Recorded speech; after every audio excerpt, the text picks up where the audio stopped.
To determine the correct breaker size, firstly, calculate the apparent power.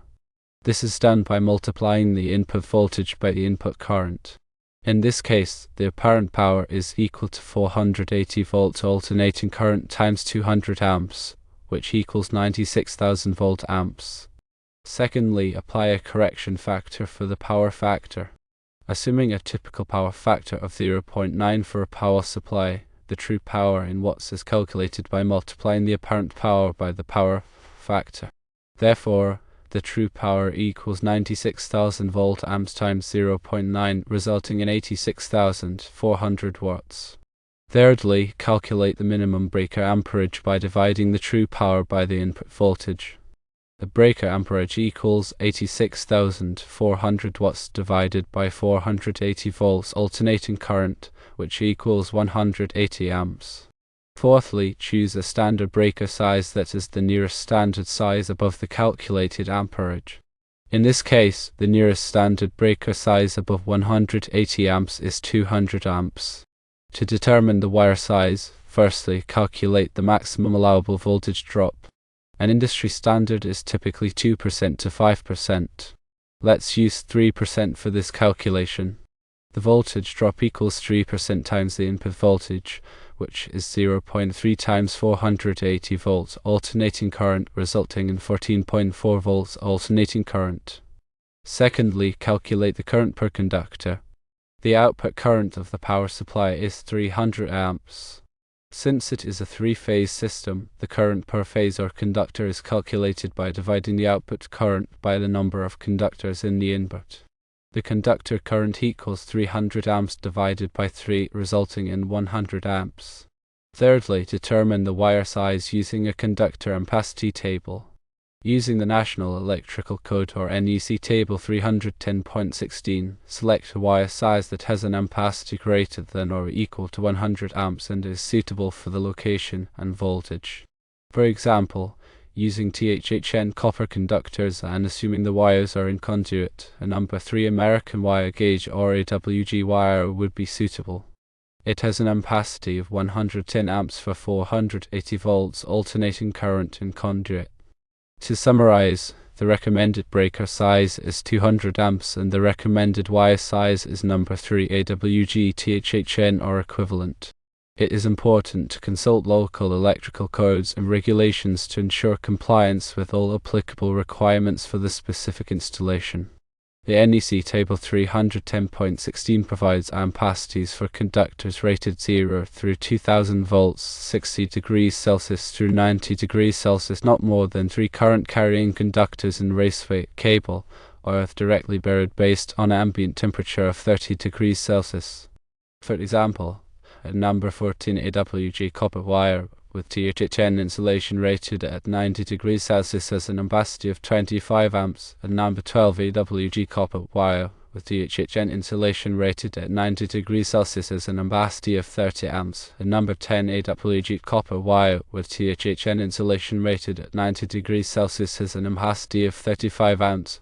Number 8 AWG copper wire with THHN insulation rated at 90 degrees Celsius has an ampacity of 50 amps. And number 6 AWG copper wire with THHN insulation rated at 90 degrees Celsius has an ampacity of 65 amps. Number 4 AWG copper wire with THHN insulation rated at 90 degrees Celsius has an ampacity of 85 amps. And number 3 AWG copper wire with THHN insulation rated at 90 degrees Celsius has an ampacity of 100 amps. And number 2 AWG copper wire with THHN insulation rated at 90 degrees Celsius has an ampacity of 115 amps. And number 1 AWG copper wire with THHN insulation rated at 90 degrees Celsius has an ampacity of 130 amps. And number 1/0 AWG copper wire with THHN insulation rated at 90 degrees Celsius has an ampacity of 150 amps. And number 2/0 AWG copper wire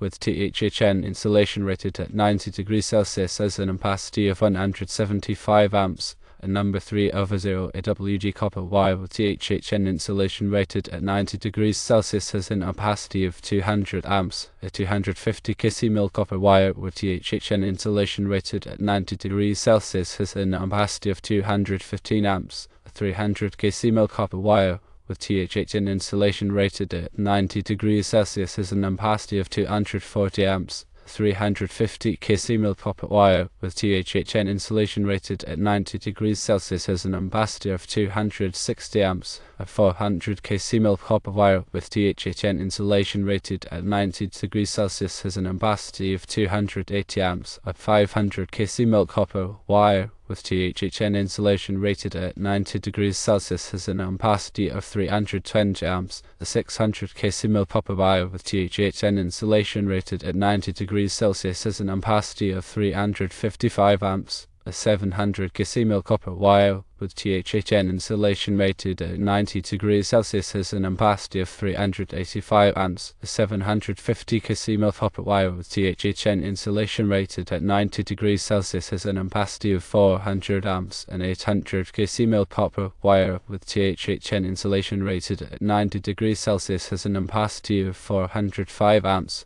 A 900 kcmil copper wire with THHN insulation rated at 90 degrees Celsius has an ampacity of 430 amps, and a 1000 kcmil copper wire with THHN insulation rated at 90 degrees Celsius has an ampacity of 455 amps. These ampacities are based on specific conditions, and dating factors may need to be applied depending on the installation. THHN is a type of thermoplastic insulation with a nylon jacket. It is commonly used for building wiring and is suitable for dry and damp locations. THHN wire is heat resistant up to 90 degrees Celsius in dry locations and 75 degrees Celsius in wet locations. The nylon jacket provides protection against abrasion, chemicals, and oil. When selecting wire size, it is important to consider the ambient temperature, the number of current carrying conductors in a raceway, and any other factors that may affect the wire's ampacity. Dating factors are applied to reduce the allowable ampacity of the wire to ensure that it does not overheat. Overheating can damage the insulation and potentially cause a fire. Voltage drop is another important consideration when selecting wire size. Excessive voltage drop can cause equipment to malfunction or operate inefficiently. The National Electrical Code recommends limiting voltage drop to 3% for branch circuits and 5% for feeders. The voltage drop can be calculated using the following formula: voltage drop equals 2 times K times I times D divided by circular mils, where K is the direct current constant, which is 12.9 ohms for copper and 21.2 ohms for aluminum. I is the current in amps. D is the one-way distance in feet, and circular mils is the cross-sectional area of the wire in circular mils. The circular mils of a wire can be found in the National Electrical Code Table 8. The National Electrical Code provides guidelines and regulations for electrical installations to ensure safety and prevent electrical hazards. It is important to consult the National Electrical Code and local electrical codes to ensure compliance with all applicable requirements. Licensed electricians are trained and qualified to perform electrical work safely and in accordance with the National Electrical Code. They have the knowledge and experience to select the correct wire size, breaker size, and other electrical components for a given application. Improper electrical installations can be dangerous and can lead to electrical shock, fire, and other hazards.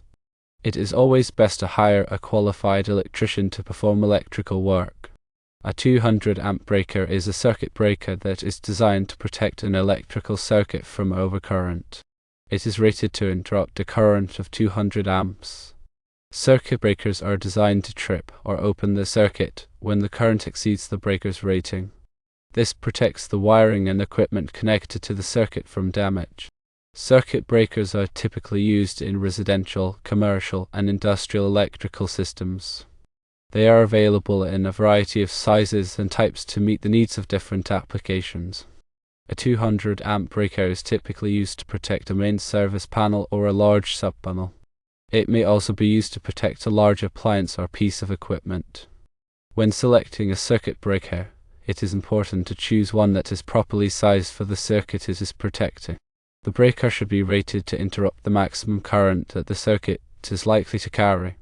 It is also important to choose a circuit breaker that is compatible with the panel in which it will be installed. Circuit breakers are an important safety device in any electrical system.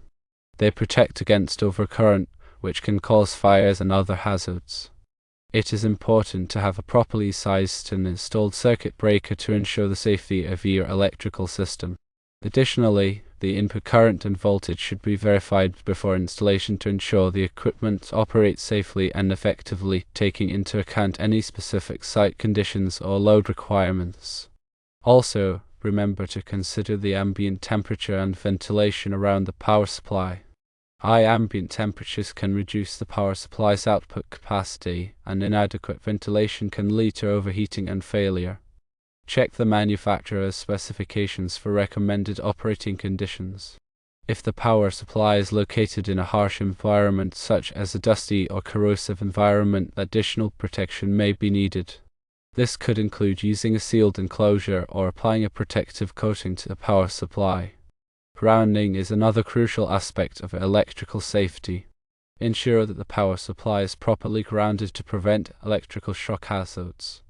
The grounding conductor should be sized according to the National Electrical Code and should be connected to a grounding electrode system. Regularly inspect the power supply and its connections for any signs of damage or wear. Replace any damaged components immediately. Also, perform regular maintenance such as cleaning the power supply and tightening connections to ensure that it continues to operate safely and efficiently. Always disconnect power before performing any maintenance or repairs on the power supply. If you are not qualified to perform electrical work, hire a licensed electrician. Electrical work can be dangerous, and it is important to take precautions to avoid electrical shock and other hazards. In summary, selecting the correct breaker and wire size for a large power supply is crucial for safety and efficiency. Remember to calculate the apparent power, apply a correction factor for the power factor, calculate the minimum breaker amperage, and choose a standard breaker size. Also, calculate the maximum allowable voltage drop, calculate the current per conductor, and determine the wire size using a conductor ampacity table. Always consult the National Electrical Code and local electrical codes to ensure compliance with all applicable requirements. It is important to select the right components for the installation, considering all conditions in which it is used.